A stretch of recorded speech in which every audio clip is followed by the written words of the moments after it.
Este es un mensaje del pastor John MacArthur, traducido y predicado en español para el mundo de habla hispana. Continuamos una serie breve en nuestra hora por la mañana acerca de Dios. ¿Es Él? ¿Quién es y cómo es Él? Este es tan solo un pequeño descanso de nuestro estudio de 1 Corintios y después estaremos comparándolo el domingo por la noche con una serie acerca de Satanás. ¿Es Él? ¿Quién es y cómo es Él? Esta mañana, claro, veremos de nuevo nuestro tema, Dios, ¿es Él? ¿Quién es y cómo es Él? Tenga su Biblia a la mano, estaremos buscando algunas escrituras conforme avanzamos.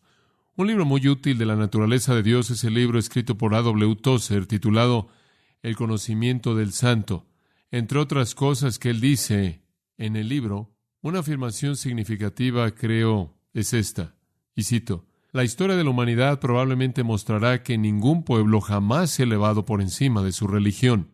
Y la historia espiritual del hombre, de manera positiva, demostrará que ninguna religión jamás ha sido mayor que su idea de Dios. La adoración es pura o baja, conforme el adorador entretiene pensamientos elevados o bajos acerca de Dios. Por esta razón, la pregunta más seria que siempre tiene la Iglesia es acerca de Dios mismo. Y el hecho más importante acerca de cualquier hombre no es lo que él en algún momento pueda decir o hacer, sino lo que él, en la profundidad de su corazón, concibe cómo es Dios. Fin de la cita.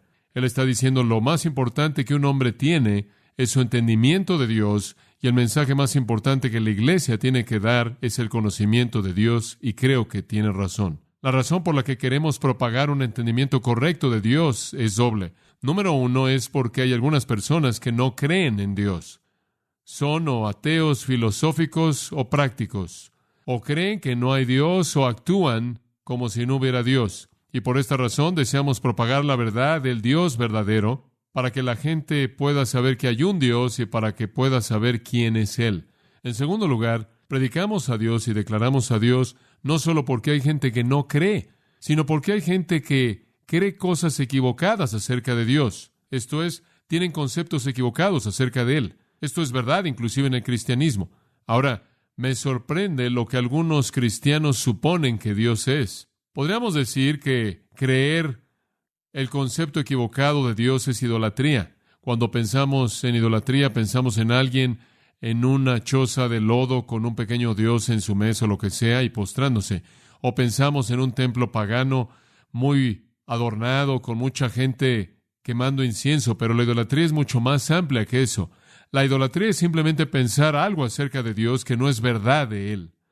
Es postular algo acerca de Dios que no es correcto.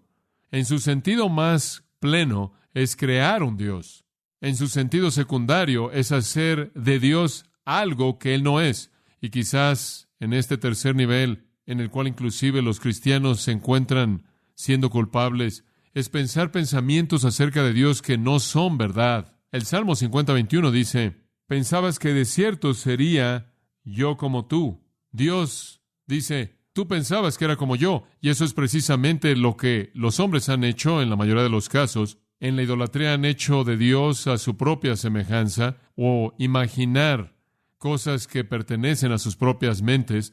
La esencia de la idolatría es entretener pensamientos acerca de Dios que son indignos de Dios y pueden manifestarse en muchas formas. Entonces, declaramos a Dios no solo porque hay gente que no cree en Él, ni en la filosofía, ni en la práctica, sino que también hay gente que cree en cosas equivocadas acerca de Dios, y debemos declarar las cosas correctas acerca de Dios, y entonces es muy importante. Ahora, la última vez dijimos en primer lugar, nuestro primer punto fue hacer la pregunta, ¿es Él? ¿Hay un Dios? Dijimos que la razón y la revelación y la experiencia corroboran para decir que hay Dios. Hay un Dios. En segundo lugar, preguntamos, ¿quién es Él? Descubrimos que Dios es un espíritu. Él es una persona, Él tiene personalidad, Él no es una célula de energía flotante, Él es una persona.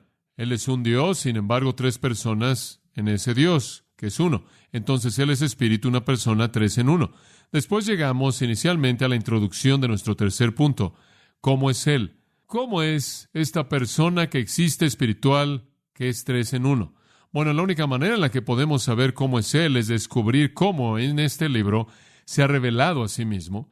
Y la revelación de Dios la catalogamos en cosas que llamamos atributos. Los atributos de Dios son las definiciones de la naturaleza de Dios que Él mismo nos ha revelado en las Escrituras. Ahora, permítame dar un prefacio del estudio de sus atributos, y presentamos uno la última vez. Vamos a cubrir 2 más esta mañana y simplemente le estamos dando los básicos. En primer lugar, permítame decir esto, que Dios es en el principio incomprensible. Entonces, cualquier cosa que tratemos de entender acerca de Dios, la estamos entendiendo de una manera muy limitada. Únicamente estamos viendo la punta del iceberg, y hay mucho más acerca de Dios que no tenemos las palabras para hablar de Él. No podemos entrar a Él.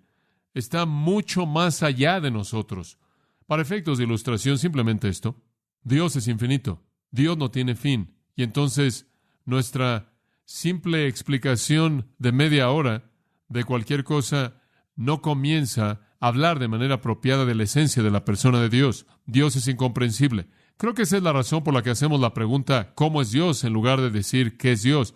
Porque decir qué es Dios es colocarlo en un área en donde es muy difícil responder. Pero si decimos ¿cómo es Él? Hay algunas cosas que conocemos acerca de Él, y Él es como esas cosas. Lo que nos mete en problemas, no obstante, es cuando tratamos de hacer de Dios algo muy parecido a lo que conocemos.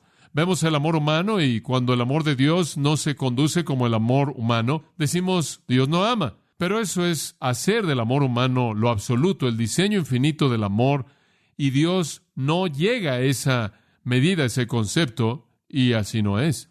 Dios es como algunas cosas. Esa es la razón por la que la Biblia habla de su semejanza o apariencia. Y cuando Ezequiel habla, él dice, Él tenía o era como la apariencia o semejanza de un hombre. En otras palabras, en cierta manera es así. Tampoco podemos hablar de Dios porque Él es incomprensible fuera de términos negativos. Y con eso no quiero decir que somos negativos acerca de Dios. Simplemente quiero decir que para definir a Dios tenemos que decir lo que Él no es. Por ejemplo, cuando decimos que Dios es santo, queremos decir que Él no tiene ¿qué? Pecado. Pero tenemos que pensarlo en esa manera porque nunca podremos concebir la santidad absoluta. Lo único que hemos experimentado es el pecado. Entonces la santidad para nosotros es no pecar. ¿Ve lo que quiero decir? No podremos decir Dios es ilimitado sin entender que eso significa que Dios no tiene ningún límite, porque entendemos los límites, entonces simplemente decimos que Él no tiene ninguno. Entonces tenemos que añadir un negativo a todo, porque vivimos en un mundo de límites, un mundo confinado, un mundo que es tan opuesto a Dios, que tenemos que decir, Dios es como, pero no es como algo que entendemos. Ahora, si usted no está lo suficientemente confundido, no se preocupe. Alguien me preguntó cuando comencé con esta serie breve, simplemente como un descanso de nuestro estudio de 1 Corintios, si iba a cubrir todos los atributos de Dios. Y yo dije, no, la razón por la que no lo voy a hacer es porque no conozco todos sus atributos. Esta persona dijo, bueno, ¿acaso no hay 11 o 13? Y yo dije, no, permítame decirle lo que creo. Yo creo que Dios es un ser infinito y probablemente tiene un número infinito de atributos. No estoy convencido de que los atributos que conozco acerca de Dios son todo lo que hay por conocer acerca de Dios. ¿Se da cuenta, por ejemplo, simplemente para darle una ilustración de esto, que un atributo de Dios es algo que es verdad de la naturaleza de Dios? Un atributo de Dios es algo que es verdad de su persona. Ahora, nunca me imaginaría conocer todo lo que es verdad de Dios. Si Dios es infinito, hay una infinidad de verdad acerca de Él. Hay una infinidad de atributos y no hay capacidad en mí para entender esa infinidad. No necesito hacerlo, únicamente necesito entender algunos de ellos. Muy bien, veamos algunos de estos atributos. La última vez cubrimos únicamente el principio. Él es incambiable. ¿Se da cuenta usted de que ese es un negativo? Cuando pensamos en el hecho de que Dios siempre es el mismo, decimos que eso significa que Él no cambia. Y tenemos que usar un negativo porque únicamente entendemos el cambio. Entonces decimos, Dios no es como nosotros. Él no cambia. Malaquías 3:6.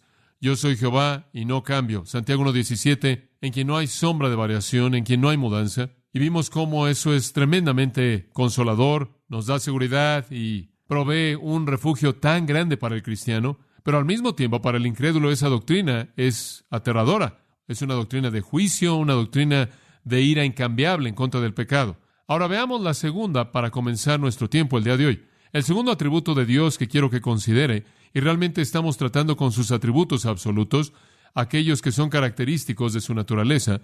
La próxima semana vamos a entrar a los que se relacionan con nosotros como gracia, misericordia y amor. Pero el segundo es que Dios está en todo lugar, en todo momento. Los teólogos llaman a esto omnipresencia. Dios está en todo lugar, en todo momento. Y quiero que ponga mucha atención porque es probable que se confunda si no tiene cuidado. Algunos de estos pensamientos están mucho más allá de nuestra capacidad, que tiene que esforzarse un poco. Dios está en todo lugar al mismo tiempo. Dios es infinito. No hay fin de Dios. Su ser llena toda la infinidad interminable. ¡Wow! Es sorprendente. Jeremías 23:24 dice, ¿no lleno yo los cielos y la tierra? Dijo Jehová. Primero de Reyes 8:27, ¿acaso Dios morará en la tierra? He aquí, el cielo de los cielos no pueden contenerte. Después Salomón dijo, cuánto menos esta casa que yo edifiqué. Así como Dios es antes de todas las cosas eternamente, y después de todas las cosas eternamente, Él está dentro de todas las cosas y afuera de todas las cosas. Él está en todos lados. No hay límite. Dios es infinito. Usted no puede encontrar el fin de Dios. No hay fin. Él no tiene límites. ¿Sabe una cosa? Históricamente es interesante que la gente ha tratado de confinar a Dios.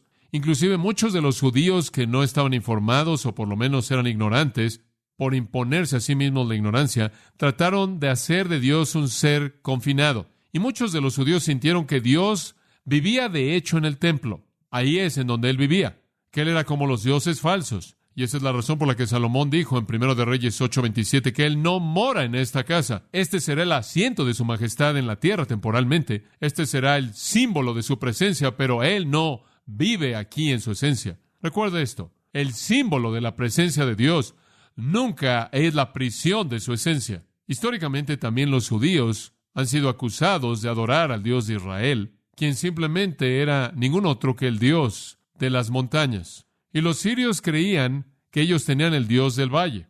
Entonces los judíos tenían al Dios de las montañas y los sirios tenían al Dios de los valles. Los sirios tuvieron su religión en el valle y los judíos siempre iban a las montañas. De hecho, los sirios dijeron, los judíos creen que Dios está o en las montañas o encima de las montañas y suben a la parte de arriba de las montañas para sacrificar, para estar más cerca de Él, si resulta estar arriba de las montañas. Y sabe una cosa, si usted ve la historia judía, y fue verdad, hacían muchas cosas en las montañas, ¿no es cierto? Era Horeb o Sinaí o el monte Gerizim o Jerusalén, el cual es el monte, y los profetas subieron a las montañas y Jesús subió a las montañas a orar y Jesús entró al monte de los olivos. Y entonces la conclusión de algunos de los críticos es que Israel simplemente adoraba al Dios de las montañas y no al Dios de los valles. Ese era un Dios diferente. Bueno, eso no es verdad. Hay tantas veces en el Antiguo Testamento en las que usted puede encontrarlos adorando a Dios en el valle, quizás, como puede encontrarlos en las montañas. Otros pensaron que Dios vivía en el cielo y ahí es en donde Él estaba confinado, y creo que esta es una especie, sea que pensemos acerca de esto con claridad o no. Esto en cierta manera es lo que los cristianos piensan, que Dios en cierta manera está allá arriba. Y sabe una cosa, cuando usted piensa en Dios, usted piensa en un lugar acolchonado, con un trono grande, brillante, una especie de algo nebuloso sentado ahí. E imaginamos a Dios en una especie de alguien que está allá distante en un palacio celestial, y Él está en todos lados. Los judíos más sabios conocían la verdad, y los hombres más sabios conocían la verdad. Dios está en todos lados. Ahora, ¿acaso esto no trae algunos problemas? Así es, y quiero responder a esos problemas. Número uno, la gente dice, bueno, si está en todos lados, entonces Él es impuro porque Él está contaminado por las cosas que son impuras que están tocándolo. Si Dios está en el mundo, entonces Él está siendo tocado por la impureza. Yo diría esto en respuesta a eso. Dios está en todo lugar y en todo. Él está en el corazón de un pecador por inspección y convicción. Él está en el infierno por sus actos de juicio, porque Él es el que puede destruir el alma y el cuerpo en el infierno. Su esencia está en todos lados, pero Él nunca se mezcla con impureza alguna. Si usted quiere una ilustración, Dios es como los rayos del sol. El rayo del sol puede caer en un montón de estiércol en un campo, pero ese montón de estiércol nunca, jamás toca con su corrupción a ese rayo de sol. Es lo mismo con Dios. Dios es la esencia de quién es Él. Él no se mezcla con nada y nada lo contamina a Él. Él es su propio antídoto en contra de la maldad. Ilustración, Jesús vino al mundo, caminó por el mundo, y cuando Él terminó, se dijo de Él que no hubo pecado en Él. Él estuvo entre los hombres, sin embargo, no fue contaminado en absoluto por ellos. Y Dios es como Jesús fue, como es un rayo de sol. puede tocar cualquier cosa y no puede ser contaminado por nada. Dios es su propio antídoto contra la maldad. Ahora otras personas dicen, bueno, otra pregunta acerca de la omnipresencia de Dios. Si Dios está en todos lados, todo el tiempo, entonces, ¿cómo es posible que la Biblia dice que Él o está más cerca de alguien o está más lejos de alguien? Y ¿sabe una cosa? Dice eso. De hecho, dice en Isaías 55:6 que Él está cerca de los impíos. Y en otros lados, en el Antiguo Testamento, con respecto a Israel, dice que está lejos de ellos. Entonces, ¿cómo es posible que Él está cerca y lejos? Bueno, usted tiene que pensar de Dios en términos de dos palabras: esencia y relación. Dios está en todo lugar en su esencia, pero especialmente en ciertos lugares en términos de relación. En otras palabras, la presencia de Dios está ahí, esencialmente, en esencia. Pero solo en los piadosos es que Él está ahí en términos de relación. Y usted puede ilustrarlo simplemente. Todos estamos aquí esta mañana. Yo estoy aquí y mi esencia cubre este lugar. Mi voz rebota en las paredes. Mi presencia en cierta manera domina la situación y todos estamos aquí. Yo estoy aquí en esencia. Ustedes están recibiendo una representación de John MacArthur en esta mañana. En términos de relación, realmente estoy ligado a 3 o 4 personas que están sentados aquí en la banca del frente, mi esposa y mis hijos y el resto de mi familia, y algunos de ustedes en particular que o son parientes o son amigos muy, muy cercanos de nuestra familia. En términos de relación, yo soy algo para alguien. Esencialmente, yo soy algo para todo el mundo. Dios esencialmente está en todo lugar en términos de relación. Él vive en los corazones de sus propios hijos. ¿Y no es verdad que el Nuevo Testamento nos dice esto? ¿No descubrimos que cuando nos convertimos en un cristiano, Cristo está en nosotros? ¿Acaso Efesios 3 no dice que Dios nos llena con su plenitud? Efesios 5, el Espíritu nos llena con su plenitud. Cristo en vosotros, Colosenses, la esperanza de gloria. Cuando Dios viene a morar en nosotros en términos de relación, eso es diferente que Él esté en nosotros esencialmente o en su esencia. Pero créame, Él tuvo que estar ahí en su esencia antes de que Él pudiera estar ahí en términos de relación, porque Él tuvo que llevar a cabo una obra de convicción de pecado y llevar a cabo una obra salvadora. Entonces Dios está en todos lados, todo el tiempo. Él no tiene que ir a ningún lugar, Él está en todos lados. Bueno, dice usted, ¿qué significa en Génesis 11 cuando dice que Él descendió del cielo para revisar esa ciudad? O simplemente significa que Él le dio su atención inmediata desde la perspectiva como una ciudad. Dios no tuvo que ir a algún lugar, Dios está en todos lados. Él está en todos lados, esencialmente. Él está en las vidas de sus propios hijos en términos de relación. Y otro pensamiento. En el Antiguo Testamento dice que Dios moraba entre las alas de los querubines en el arca del pacto, o que Él moró en el templo y demás. ¿Qué significa eso?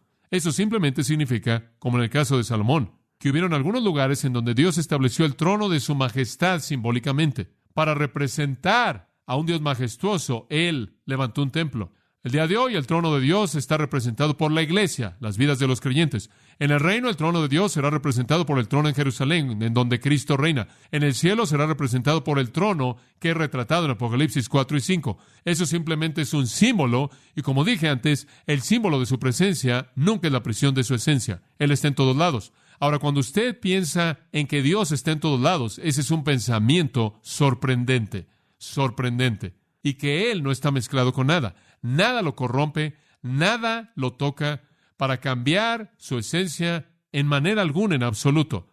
Dios hizo su creación, Dios se mezcla en su creación y no es afectado en absoluto por ella. Ahora, ¿en qué tipo de doctrina se convierte esta cuando la aplicamos prácticamente? Veamos en primer lugar al cristiano. ¿Qué significa para mí como cristiano saber que Dios siempre está presente en mi vida? Siempre está ahí, esencialmente y en particular conmigo en términos de relación. Número 1, significa consuelo. Cuando me detengo a pensar que Dios siempre está ahí, eso es algo muy confortante. No importa lo que estoy viviendo, Dios está ahí. No importa si me doy cuenta que Él está ahí o no, Él está ahí. Y sabe, y yo sé que hay ocasiones en nuestras vidas en las que podemos clamar y decir, Dios, ¿dónde estás? Pareces estar tan lejano. Él nunca está más distante de lo que ha estado en el pasado. Él siempre ha estado ahí. Él dijo, nunca, Hebreos 13, te dejaré ni te desampararé. Si Dios dijo eso, eso es lo que Él quiso decir, porque Él no puede mentir. Dios nunca nos deja. En Filipenses 4, 5 y 6, al final del 5 dice, el Señor está cerca, por nada que estéis afanosos. No se preocupen, Él está ahí. Eso es lo que eso significa. No está hablando de la segunda venida, está hablando de que Cristo está ahí. Dios está ahí, el Señor está ahí, Él está ahí todo el tiempo. Reconózcalo, este es su atributo, esta es su esencia. ¿Puede un cristiano estar separado de Dios? No. Nadie en el universo puede estar separado de Dios en esencia, y un creyente no podría estar separado en relación. Él siempre está ahí. Enoc, por ejemplo, estuvo en la presencia de Dios y él simplemente salió a caminar un día, caminó con Dios, siguió caminando y llegó caminando hasta el cielo. Una comunión inquebrantable. Es un símbolo del creyente. Dios está con nosotros ahora tanto como Él estará con nosotros en la eternidad. Él mora dentro de nosotros. Eso es consuelo. En segundo lugar, esta es una gran verdad. El aspecto práctico de la omnipresencia es apoyo. No solo consuelo, sino apoyo. ¿Sabe una cosa? Cuando Dios llamó a Moisés para ser el profeta que Él quería que fuera, y que fuera a proclamar su mensaje y sacar a Israel de la esclavitud, Moisés le dijo a Dios en Éxodo 4, pero tengo un problema al hablar, no puedo hablar, ¿se acuerda de la historia? Y Dios dijo esto, yo estaré con tu boca. ¿No es eso maravilloso? Ese es un aspecto práctico de la presencia de Dios. Yo estaré con tu boca. Decir que Dios está presente no solo significa que Él en cierta manera está ahí de pie, viendo, y cada vez que hacemos algo que está mal, ¡guap! No. Significa que Él está ahí en apoyo de nuestro servicio. Escuche esto. Todos conocemos Mateo 28, en donde Él dice, y aquí yo estoy con vosotros todos los días. ¿Sabe usted en referencia a qué es eso? Escuche, id por todo el mundo, predique el Evangelio, haz discípulos, bautizándolos, y aquí yo estoy con vosotros todos los días. No para consuelo en esa porción, sino para apoyo en el servicio. La gente dice, bueno, no sé si puedo dar testimonio, no sé si puedo testificar, no sé si tengo el poder para testificar. Y quieren que el pastor haga eso. ¿Sabe una cosa? Y usted sabe. ¿Podrías venir y hablar? Bueno, usted sabe, es difícil para mí hacer eso. Normalmente no me escuchan. Howard Hendricks dice, la diferencia entre usted y yo es que yo soy un vendedor a quien le pagan y usted es un cliente satisfecho. Usted sabe, a mí me pagan para ser bueno y usted no es bueno para nada. Y como puede ver, el mismo recurso que tengo, usted lo tiene. El poder de Dios está ahí. Estaré con tu boca. Ve, predica. Haz discípulos, bautízalos, y yo estaré contigo. Eso no es consuelo, amigos. Eso es apoyo. Eso es servicio. Escuche, la doctrina de la omnipresencia de Dios es extremadamente importante en un sentido práctico para el creyente. En tercer lugar, este es un escudo en contra de la tentación. Un escudo en contra de la tentación. ¿Sabe una cosa? Cada vez que Satanás quiere llegar a mí, él tiene que pasar por Dios. En 1 Corintios 10:13 dice, no os ha sobrevenido ninguna tentación que no sea humana, sino fiel es Dios, que no os dejará ser tentados más de lo que podáis resistir, sino que juntamente con la tentación dará la salida para que podáis soportar. El punto es, Dios dice, nada, nunca vendrá a ti para lo que yo no te dé la fortaleza para resistir.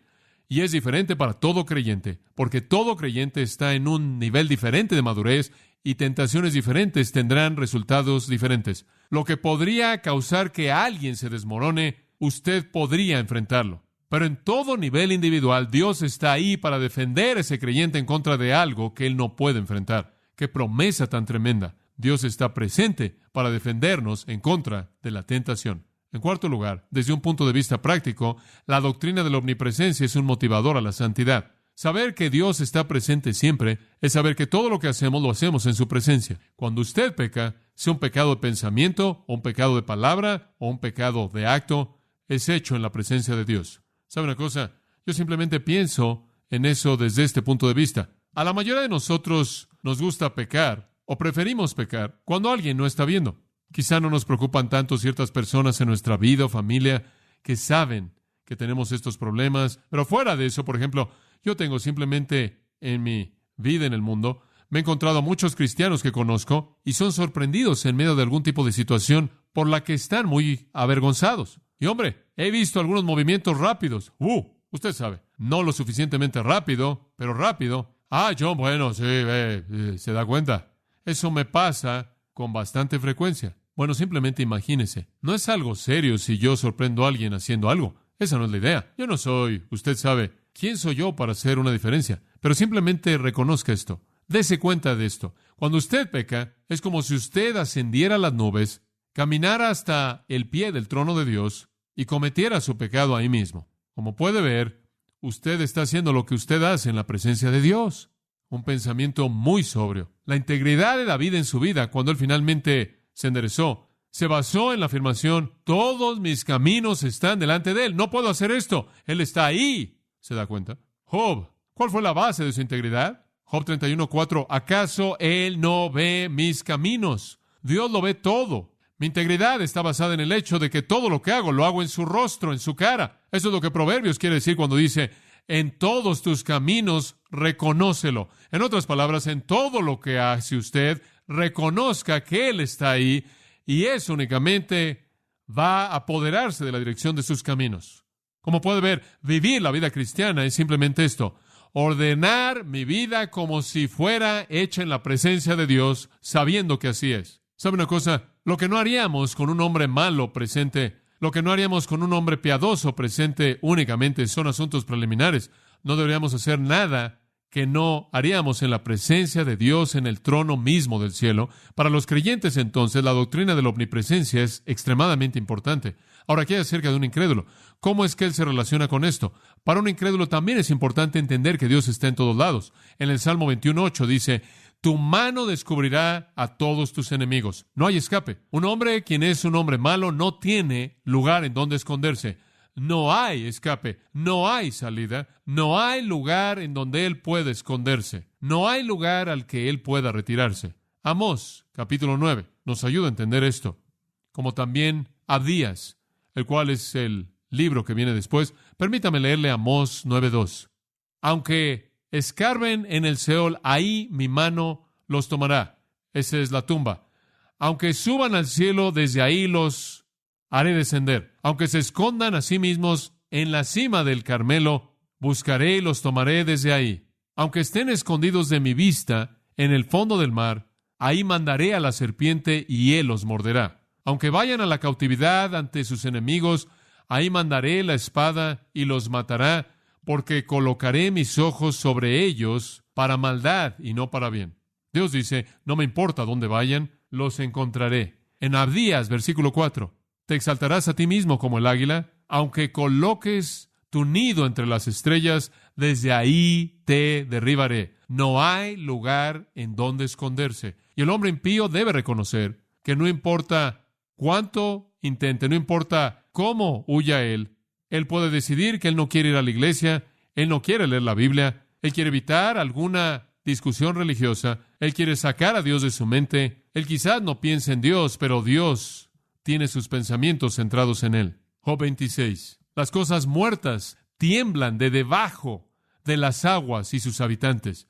El Seol está desnudo delante de él y la destrucción no tiene cubierta. Dios desenmascara todo por su presencia en todo lugar. Además, en Job 34, versículo 21, dice, porque sus ojos están sobre los caminos del hombre y él ve todo su proceder. No hay oscuridad ni sombra de muerte en donde los obradores de iniquidad puedan esconderse a sí mismos. No hay lugar en donde esconderse. Proverbios 15:11.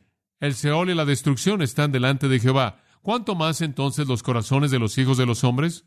Si Dios puede ver en todo lugar en el universo, ¿cuánto más puede Él ver los corazones de los hombres? En el Salmo 139, David dice, ¿a dónde iré?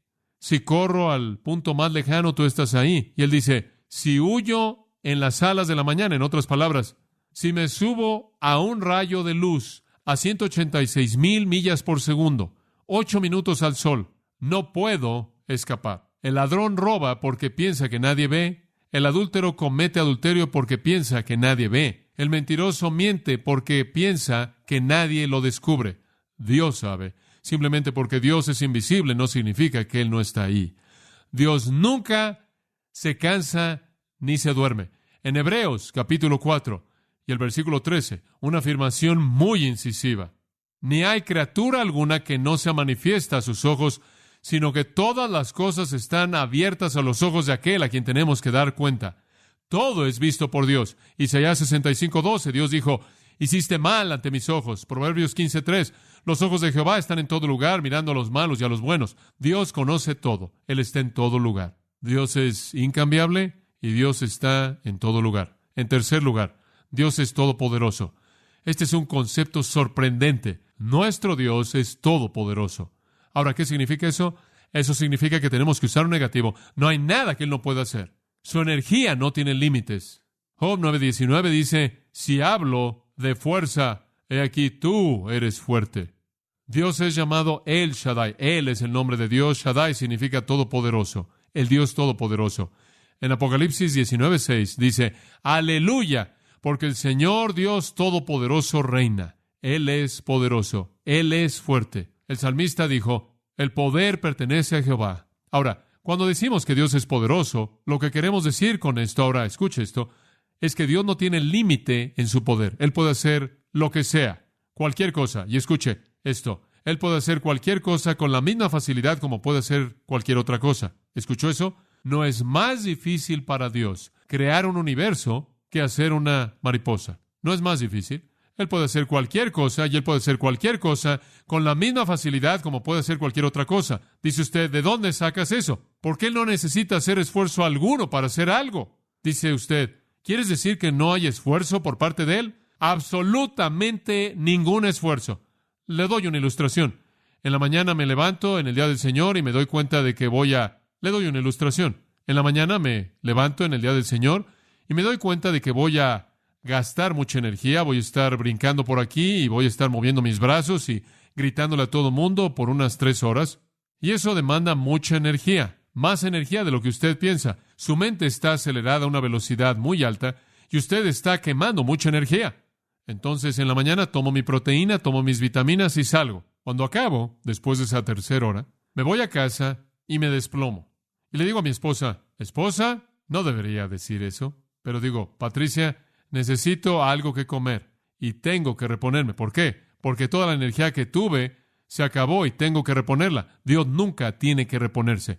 No hay fuente para reponer a Dios. ¿A dónde iría Él? Él ya está en todo lugar. No hay nada fuera de Dios. Ahora, Isaías 40:28 dice esto cuando dice, el Señor nunca se cansa. No hay disipación de energía. Entonces el Señor puede hacer cualquier cosa y Él puede hacer cualquier cosa igual de bien y con la misma facilidad como Él puede hacer cualquier otra cosa. Y en tercer lugar, Él puede hacer cualquier cosa que Él quiere hacer. ¿Sabía usted eso? Él no solo tiene el poder, sino que tiene la autoridad, no solo para hacer cualquier cosa, sino para hacer cualquier cosa que Él quiere hacer. Como puede ver, parte de poder como ese está la autoridad para usarlo. Escuche esto. El poder de Dios, la autoridad de Dios y la voluntad de Dios son todas igual a su naturaleza. Dios puede hacer cualquier cosa, Él puede hacer cualquier cosa por poder y por derecho, y Él hará cualquier cosa por poder y por derecho que Él quiere hacer, y Él hará únicamente cosas coherentes consigo mismo. Esta es la razón, por ejemplo, por la que Él no puede mentir, Él no puede tolerar el pecado, Él no puede disfrutar a un pecador impenitente, Él no puede castigar a un inocente, Él no puede hacer algo que viola su esencia, porque su voluntad es siempre coherente con su esencia. ¿Quién es Él? Pero Dios puede hacer lo que Él quiere. Salmo 115:3 dice, nuestro Dios está en el cielo, Él hace lo que Él quiere. La gente algunas veces le hace la pregunta, ¿por qué hizo Dios esto? Y con frecuencia he dicho, ¿por qué Él quiso hacerlo? Y la gente dice, bueno, esa no es una respuesta suficiente. Eso es porque usted no entiende a Dios. Dios puede hacer lo que Él quiere. Y en Romanos capítulo 9, cuando Pablo está dando ahí el argumento de la elección y acerca de gente que es escogida para salvación y demás, y el faraón y la comparación entre Jacob y Esaú y todo esto, y usted comienza a discutir, Dios, ¿por qué hiciste eso? Y Pablo dice, ¿qué eres? El vaso va a brincar y va a preguntarle al alfarero por qué lo hizo así. Ese es el derecho del alfarero. No cuestione a Dios. Dios puede hacer cualquier cosa, y Él puede hacer cualquier cosa con la misma facilidad con la que puede hacer cualquier otra cosa. Y Él puede hacer lo que Él quiere. Pero Él solo quiere hacer lo que es coherente con su naturaleza, y Él nunca viola su naturaleza, jamás. Él no puede mentir, no puede amar el pecado, Él no puede violar su palabra, no puede olvidar lo que Él ha hecho. Y la voluntad de Dios únicamente es aquello que es digno de su persona. Dios es poderoso. Ahora, ¿sabe una cosa? Cuando usted comienza a ver el poder de Dios, hay 4 áreas en las que lo veo con mayor claridad. Número 1 es la creación. Ahora, la Biblia nos dice que Él habló y fue hecho. Salmo 33:6. Él habló y fue hecho. Él mandó y fueron creados. ¿Sabe una cosa? Cuando usted se detiene a pensar en el poder que está en el universo creado, ahora sabemos que podemos dividir un átomo y hacer un gran desastre, como usted sabe, una gran explosión. Bueno, si pudiéramos iniciar una reacción en cadena que absorbiera el universo entero, ni siquiera nos habríamos acercado al poder de Dios, porque Dios es mayor que cualquier cosa que Él jamás hizo. ¿Y sabe qué más es sorprendente? Él lo hizo sin consejo alguno. Nadie le ayudó. Usted habría pensado que Él hubiera creado un hombre en un intento preliminar, simplemente para que le dieran algún consejo. porque siempre somos tan prontos para dárselo. Pero en Isaías 44:24 dice, me encanta esto, Él extendió los cielos solo y Él esparció la tierra por sí mismo. Él los quiso y existieron en el instante que Él los quiso. De hecho, en Romanos 4:17 dice, Él llama a lo que no es como si fuese. Y una vez que lo hace, son. Su poder es visto en la creación. Creo que también su poder es visto en la preservación. ¿Sabe una cosa? Cuando Él hizo el mundo, la Biblia dice que Él sustenta todas las cosas por la palabra de su poder. Alguien podrá decir, bueno, ¿sabes una cosa? Dices que Dios nunca se cansa. ¿Cómo es que Él reposó en el séptimo día? Él realmente no reposó, en absoluto. Si Dios hubiera reposado en el séptimo día, ¿sabe usted lo que hubiera sucedido con todo lo que Él hizo en los primeros 6? Todo se habría desintegrado. Bueno, dice usted, ¿qué estaba haciendo? Él estaba dándonos un patrón. Nos cansamos, Él no se cansa. Él estaba estableciendo un patrón para el hombre. El hombre necesita reposo y reponerse. Dios estuvo tan activo porque su energía constantemente fluye en el séptimo día como lo estuvo en los otros 6, sustentando todo lo que Él había hecho. Hebreos 1:3, Él sustenta todas las cosas por la palabra de su poder. Creo que también, en tercer lugar, que el poder de Dios es visto en la redención. ¿Sabe una cosa? E inclusive más poder en la redención que en la creación, porque en la creación no hubo oposición, no hubo diablo que tuviera que ser sujetado, no hubo muerte que tuviera que ser conquistada, no hubo pecado que tuviera que ser perdonado, arrancado, no hubo infierno que tuviera que ser cerrado, no hubo muerte en la cruz que tuviera que ser sufrida. Esa fue la creación, pero en la redención toda esa lucha. El gran despliegue de poder en la cruz conforme Cristo murió y redimió a hombres para sí mismo. Y después lo que lo hace asombroso es que Dios llamó a sí mismo a un grupo enorme de nadies y los hizo para confundir a los poderosos, ¿no es cierto? Lea 1 Corintios 1 y 2. Dios no tomó a muchos poderosos ni a muchos nobles, simplemente a la gente común y corriente, y los colocó en contra del mundo. Y después, para cuando usted llega a los primeros capítulos de Hechos, han volteado al mundo de cabeza. Ese es el poder de Dios, poder redentor, salvador. En cuarto lugar, creo que el poder de Dios es visible en su capacidad de resucitar a los muertos. ¿Se da cuenta usted de que Dios tiene tanto poder que algún día al final de los siglos Dios va a resucitar de los muertos a todo ser humano que jamás vivió, justos e injustos? Dice usted, bueno, sabía que los creyentes iban a ser resucitados, pero ¿es verdad que también los injustos? Correcto, Juan 5:28, léalo ahí. La resurrección para vida y la resurrección para condenación. La Apocalipsis, en donde usted encuentra en el juicio del gran trono blanco a todos los impíos que son traídos delante de él. Capítulo 20. Todos están ahí. Son resucitados de las tumbas y de los mares que los contienen. Tremendo poder de resurrección. ¡Qué poder! Este es nuestro Dios todopoderoso. Ahora dice usted, ¿qué significa esto, John? Vayamos a lo práctico y vamos a cerrar nuestros pensamientos. Dice usted, ¿qué significa esto, John? Vayamos a lo práctico. Vamos a amarrar nuestros pensamientos. Dios es todopoderoso, pero ¿qué significa eso para el cristiano? Número 1, esa es una base de nuestra adoración. El aspecto práctico de esta doctrina se encuentra en la afirmación simple, creo, de 2 de Reyes, capítulo 17, versículo 36. Escuche lo que dice. Pero Jehová, quien os trajo de la tierra de Egipto con gran poder y brazo extendido, a Él temeréis y a Él adoraréis. Debemos adorar a Dios debido a su poder. Su poder es una base para la adoración. Nos reunimos y alabamos a Dios debido a su poder impresionante. No hay ninguno como Él. Segunda cosa, para el cristiano el poder no es solo una base para la adoración, sino una base para la confianza diaria. Para la confianza diaria. ¿Sabe una cosa? Regreso a eso en donde yo me siento como si soy inepto y no puedo hacer nada. Y después voy a Filipenses 4:3, el cual dice, todo lo puedo en Cristo que me, fortalece, que lo capacita usted. Debido a su poder, caminamos día a día en confianza. Somos llenos de la plenitud de Dios, Efesios 3:19 dice. Y después en el 20 dice, y podemos hacer mucho más abundantemente de lo que podemos pedir o entender según el poder que actúa en nosotros. El poder de Dios se convierte en la base de nuestra vida diaria. Después también la base de nuestra esperanza de resurrección. Como cristiano, yo espero que llegue ese día en el que resucite de los muertos. Yo pienso, si no me voy en el rapto, tengo buenas probabilidades de morir, 100% garantizado. Voy a morir. Y yo también estoy esperando que voy a ser resucitado. Bueno, entonces, ¿cuál es mi confianza? ¿Sabe una cosa? Voy a un funeral y no se ve con mucha esperanza. Traen un cuerpo ahí y le sacan la sangre y lo llenan de ese fluido para embalsamar y está ahí y lo arreglan y lo colocan en un ataúd y ¿sabe una cosa? Usted podrá decirle al hombre, bueno, ¿sabes una cosa? Algún día eso va a salir de la tumba y él lo va a ver usted así como diciendo, hombre, tú no sabes lo que yo sé. No hay manera alguna en la que eso se va a mover en absoluto y realmente no tiene esperanza. Ahí están. El ataúd está abierto, lo que está muerto está ahí, y todo es sombrío, y lo mete al suelo, y ahí va el polvo y se acabó. Un cristiano se pone de pie en el funeral y dice, y algún día este querido hermano va a salir del suelo. Y usted puede oír a algunas personas que se están burlando allá atrás, usted sabe. ¿Cómo sabes eso? ¿Quién puede hacer eso? Usted va a 1 Corintios capítulo 15 y usted sabe, mi confianza para la resurrección se basa en el poder de Dios. Ahora Cristo ha sido resucitado de los muertos y se convirtió en las primicias de los que durmieron. Y en el versículo 52, en un momento, en un abrir y cerrar de ojos, en la última trompeta, porque la trompeta sonará y los muertos resucitarán incorruptibles y seremos transformados. ¿Cómo? Es Dios quien nos da esta victoria. El poder de Dios es la base de nuestra adoración, la base de nuestra fortaleza diaria, la base de nuestra esperanza para la resurrección, para el futuro.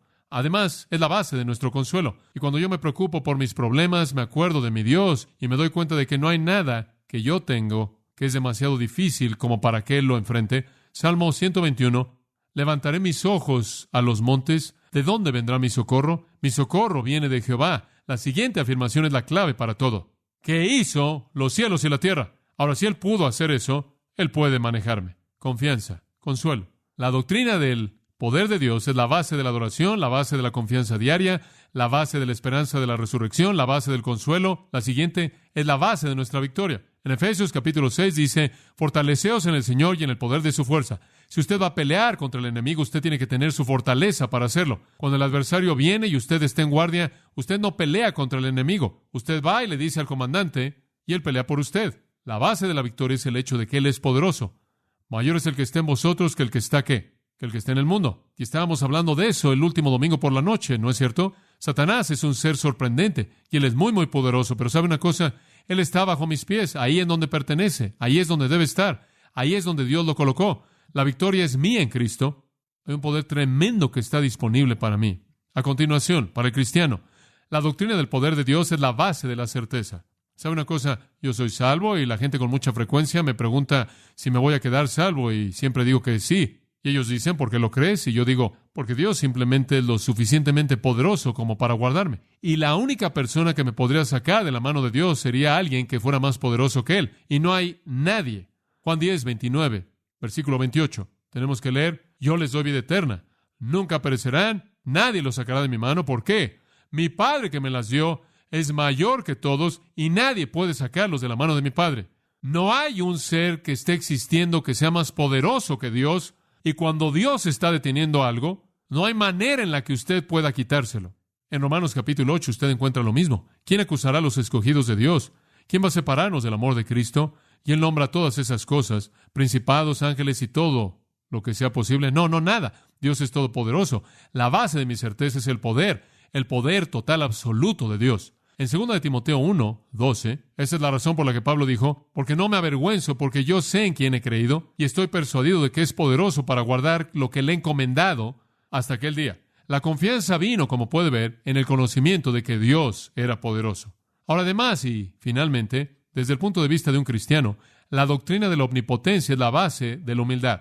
Realmente es fácil ser soberbio si usted no piensa en Dios. Si usted tan solo piensa en usted, tan pronto como usted comienza a pensar en Dios, usted se da cuenta de que no es nada. En 1 de Pedro 5:6 dice esto, humillaos pues bajo la poderosa mano de Dios. Humillaos bajo la poderosa mano de Dios y el resultado, y Él os exaltará. ¿Por qué debo humillarme? Reconociendo el poder y la fuerza de Dios. El poder de Dios es la base de mi humildad.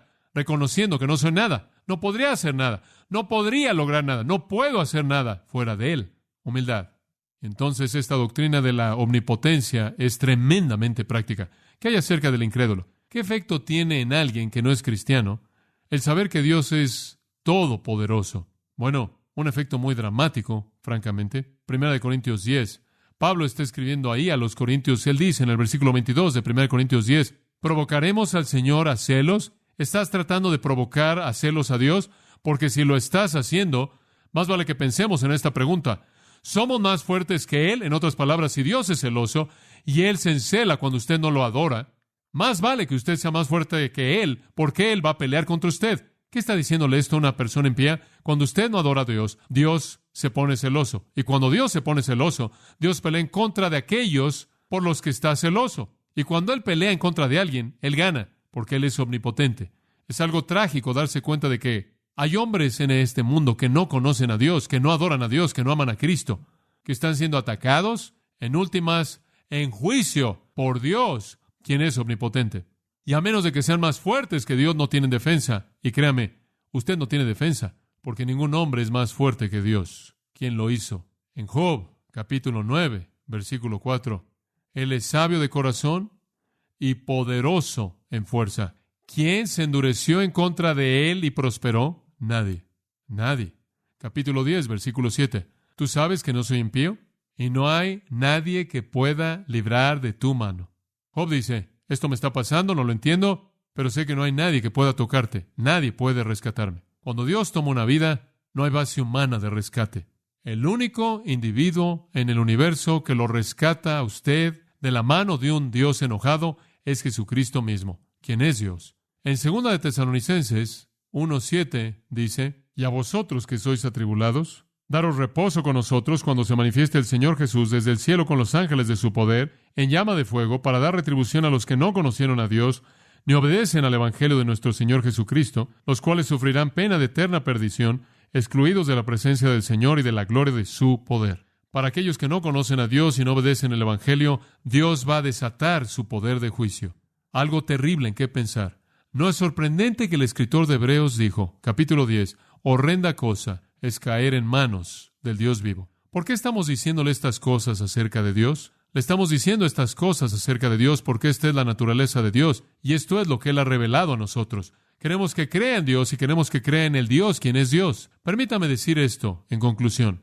¿Se dio cuenta de que las mismas verdades acerca de Dios, en todos los casos, tienen dos resultados diferentes? Saber que Dios es incambiable, que está en todo lugar, que es todopoderoso, para un cristiano es bendición, ¿verdad? Gozo.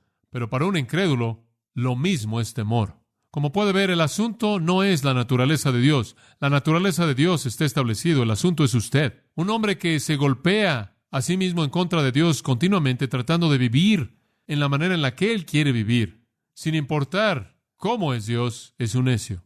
Dios es quien es Él. Dios hace lo que Él hace y usted tiene que alinearse con ello. Ahora, la próxima vez vamos a ver más de cómo la gracia y el perdón de Dios se relacionan con todas esas cosas terribles que hemos hecho y nos acepta cuando venimos a Cristo. La clave para esta mañana, y simplemente esto en conclusión, esto es quien Dios es. Este es el Dios que demanda que usted lo adore. Y nosotros simplemente en amor lo invitamos a hacer eso. La emoción más grande que podemos llegar a tener es ver que alguien venga a conocer a Dios. Este es su deseo. Él lo invita a venir a Él en sus términos. Por fe en Jesucristo, usted se relaciona de manera correcta con Él. Usted acepta el sacrificio de Cristo. Dios lo acepta usted. En lugar de que las cosas acerca de Dios le causen temor, se vuelven un gozo. Oremos. Padre, gracias en esta mañana por tu palabra, por su verdad, por su poder en nuestras vidas. Oramos porque tú traigas a aquellos que te necesitan desesperadamente, cuyos corazones han sido derretidos y suavizados por el Espíritu Santo. Bendice las clases que están por venir, Padre, e inclusive aquellas que están terminando en este momento y este día, y estas personas, toda vida preciada. Te damos gracias, nos encomendamos y la palabra a ti, que ambos den fruto. En el nombre de Cristo. Amén. Usted ha escuchado a John MacArthur, maestro bíblico de gracia a vosotros. Para más información y acceso gratuito a todos los mensajes de John, así como una lista de libros incluyendo la Biblia de estudio, visite la página web en gracia.org. Gracia a vosotros y el pastor John MacArthur se reservan toda protección y derecho de autor bajo la ley que esté vigente. La información de derecho de autor está disponible en gracia.org, que incluye instrucciones para limitar la duplicación de este archivo digital.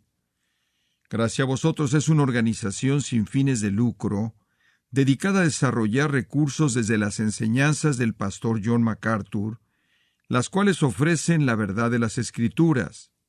Por otra parte, su apoyo en oración y sus donaciones al ministerio nos ayudan a lograr este propósito para equipar a miles de personas de habla hispana.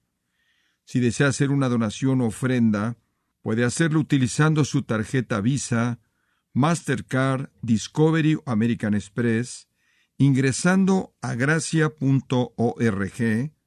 y si vive en Estados Unidos o Puerto Rico, también puede llamarnos al 1-866-5-GRACIA, esto es 1-866-547-2247.